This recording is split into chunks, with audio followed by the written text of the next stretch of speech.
நீங்களா ஒரு கதைய வந்து எல்லார் பக்கமும் ஒரு கதைய யோசிச்சுட்டு வந்துட்டு ஏன்னா எல்லாருக்கும் வேற வேற பெர்ஸ்பெக்டிவ் இல்ல. இப்ப நீங்க ஒண்ணு யோசிப்பீங்க. ம். அதே விஷயத்த நான் ஒண்ணு யோசிப்பேன். நம்ப அப்புட்னா நான் எல்லாரையும் அப்பா வரிசையா வந்து உட்காருங்க. நீங்கலாம் என்னென்ன யோசிக்கிறேன்னு சொல்லுங்க. நான் அப்படின்னு தான் உட்காந்து கதை எழுதணும். ம். எல்லா கிரியேட்டரும் சொல்றேன். இவர மட்டும் இல்ல. எல்லா கிரியேட்டருக்குமே அது பிரச்சனை ஆயிரும். நான் ஒரு விஷயத்த உங்களுக்கு நான் ஷேர் பண்ணணும்னு நெனைக்கிறேன். அது உங்களுக்கு இப்ப எல்லாருக்கும் நான் ஒரு கதை சொல்றேன்னு வச்சுக்கோங்க. நாளைக்கு நான் உட்காந்து இப்படியே உட்காந்து ஒரு கதை சொல்றேன்.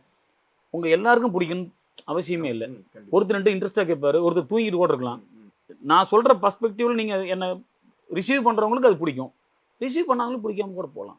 அது அதுல அந்த கருத்துக்கள வந்து போய் திணிக்காதீங்கன்ற தயவு செஞ்சு திணிச்சுட்டு இருக்காதீங்க. போட்டு அத என்னென்னமோ பண்ணிட்டு இருக்கீங்க.